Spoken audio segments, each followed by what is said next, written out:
नमस्कार बच्चों, आज हम आपको द्वितीय पाठ दंड का रहस्य पढ़ाएंगे।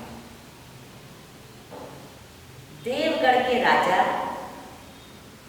रामजूदेव सिंह अत्यंत लोकप्रिय राजा थे। लोकप्रिय माने प्रसिद्ध राजा थे। उनकी प्रजा उन पर जान छिड़कती थी। वे भी प्रजाहित को सर्वाधिक महत्व देते थे। एक दिन अचानक रामजूदेव सिंह ने यह घोषणा करवा दी कि वे अपने एकमात्र पुत्र राजकुमार सुभद्रजूदेव सिंह को देश निकाला दे रहे हैं। साथ ही यह घोषणा भी करवाए कि जो कोई राजकुमार का साथ देगा उसे प्राण दंड दिया जाएगा। देश निकाला का मतलब उनको उस देश से बाहर कर दिया जाएगा, और अगर कोई उनकी सहायता करेगा तो उसे भी प्राण दंड दिया जाएगा। राजाज्ञा, राजाज्ञा का अर्थ होता है राजा के द्वारा दी गई आज्ञा। क्या थी? एक धमाका था। जितने मुंह उतनी बातें। कोई कहता कि राजा मान सिंह रूप से रोगी हो गए हैं। कोई कहता कि राजकुमार कुसंगति में फंसकर पथ भ्रष्ट हो गया है। कुसंगति माने गलत संगत में पड़कर वह अपने मार्ग को भूल गया है। इसलिए राजा ने इतना कठोर निर्णय लिया है। कुछ लोग महामंत्री रुद्र प्रताप सिंह को दोषी ठहरा रहे थे। उनका कहना था कि महामंत्री ने ही राजकुमार के विरुद्ध राजा के कान भरे हैं। वह स्वयं अपने पुत्र विक्रमजीत सिंह को राजा बना दिए जाने का स्वप्न सजोए हैं। राजाज्ञा की सूचना जब राजकुमार सुभद्र तक पहुंची तो वह हतप्रभ रह गया। हतप्रभ का मतलब होता है आश्चर्यचकित हो गया। उसे विश्वास ही नहीं हुआ कि उसके पिता, जो उसे असीम स्नेह यानी बहुत प्यार करते थे, ऐसा कठोर दंड दे सकते हैं। उसने कारण जानने का बहुत प्रयत्न किया, लेकिन असफल रहा। रानी माँ को वह बचपन में ही खो चुका था। इसका मतलब उसकी माँ मर चुकी थी। वृंदा उसकी दाई माँ थी, जिसने उसका पालन पोषण किया था। उसने दाई माँ से पूछा, माँ, पिताजी किस अपराध का दंड मुझे दे रहे हैं? मैंने तो आज तक उनकी एक भी आज्ञा का उल्लंघन नहीं किया, सदा उन्हें सम्मान दिया। वृंदा ने प्यार से समझाते हुए कहा, बेटा, राजा बहुत विवेकशील और दूरदर्शी हैं। उन्हें सदा न्याय किया है। उनके इस निर्णय के पीछे अवश्य कोई ऐसी बात होगी जिसका संबंध राज्य के कल्याण से होगा। बेटा, पिता पर विश्वास रखो और उनकी आज्ञा का पालन करो।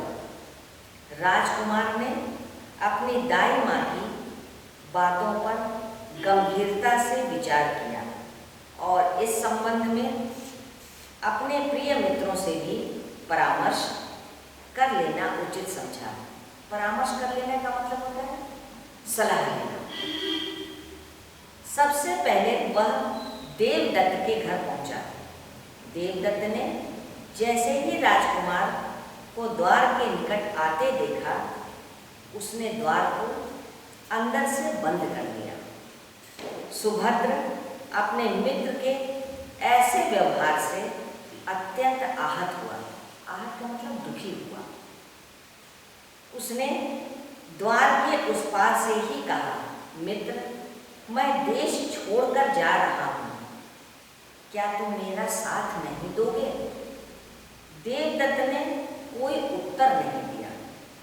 निराश सुभद्र अपने दूसरे प्रिय मित्र विनय के पास पहुंचा। विनय ने यद्यपि उसका अनादर नहीं किया, किंतु साथ चलने का निमंत्रण भी स्वीकार नहीं किया। विनय ने बस इतना कहा, मित्र, हमारे भाग्य में बस इतना ही साथ लिखा था। तुम चाहो तो मेरा घोड़ा ले जा सकते हो, पैदल चलने की तुम्हें आदत नहीं। विनय की बेरुखी ने राजकुमार को और अधिक निराश कर दिया। बचपन से आज तक इन मित्रों के साथ खेलकर वो बड़ा हुआ था। नित्य प्रति का साथ ऐसे टूट जाएगा, उसने कभी कल्पना तक नहीं की थी। उदास, निराश सुभद्र अपने तीसरे मित्र सुमंत के पास पहुंचा। बुझे स्वर में राजकुमार ने पूछा, सुमंत, क्या तुम मेरा साथ दोगे? सुभद्र ने वाक्य पूरा किया ही था कि सुमंत ने उसे गले से लगाते हुए कहा, मित्र, यह भी कोई पूछने की बात है? मैं तो स्वयं तुम्हारे पास आने वाला था कि तुम आ गए। दोनों मित्रों ने एक दूसरे के नेत्रों से बहने वाली अश्रुधारा को पोंछा और मुस्कुरा दिया, यानी दोनों रोने लगे और रोते रोते हुए एक दूसरे के आंसुओं को पोंछने लगे। सुमंत ने कहा, सुभद्र, हम निश्चय ही यह देश छोड़ देंगे, लेकिन इससे पूर्व मैं राजा से यह अवश्य पूछना चाहूँगा कि इतना कठोर दंड देने का आखिर कारण क्या है? राजा की अनुमति लेकर वे दोनों राजजूदेव के सम्मुख उपस्थित हुए। सुमंत ने साहस बटोरकर पूछा, राजन, सुभद्र मेरा मित्र ही नहीं, मेरा भाई के समान है। उसका साथ मृत्यु तक दूंगा। आप मुझे मृत्यु दंड दे सकते हैं, मैं तैयार हूँ, किंतु यह अवश्य जानना चाहता हूँ कि मेरे मित्र ने ऐसा क्या अपराध किया है जो आपने इतना कठोर दंड उसे दे दिया। राजा ने कठोरता से कहा, तुम्हें यह पूछने का कोई अधिकार नहीं है। उसने दंडाधिकारी से कहा, ले जाओ सुमंत को और डाल दो काल कोठरी में। काल कोठरी का मतलब होता है जेल। कल प्रातः इसे मृत्यु दंड दे दिया जाएगा। सुमंत ने सिर झुकाकर कहा, जैसे राजा की आज्ञा। क्या मैं एक बार अपने मित्र को गले लगाकर अंतिम विदाई ले सकता हूँ? राजा रामजूदेव गद्दी से उठे और सुमंत की ओर बढ़े। सारे दरबारी किसी अनहोनी की आशंका से कांप रहे थे, लेकिन सुमंत निशब्द का अर्थ होता है बिना बोले हुए, नजरें झुकाए खड़ा था। उसके ओठों पर मुस्कान थी, भय का लेश मात्र भी नहीं था, यानी वो भयभीत नहीं था। राजा ने सुमंत की छोड़ी ऊपर उठाई और कहा, मेरी तरफ देखो सुमंत। सुमंत ने राजा की आंखों में झांका। वहां स्नेह की अपार गंगा बह रही थी। राजा ने प्यार से सुमंत को हृदय से लगा लिया और कहा, आज मैं अत्यंत प्रसन्न हूँ। अब मुझे भविष्य की कोई चिंता नहीं। जिसके पास तुम्हारे जैसा विश्वासपात्र, साहसी और स्नेही मित्र हो, वह प्रशासन की बागडोर कुशलता से संभाल सकता है। बेटा, वास्तव में मैं राजकुमार को राजगद्दी सौंपने से पहले निश्चित हो जाना चाहता हूँ।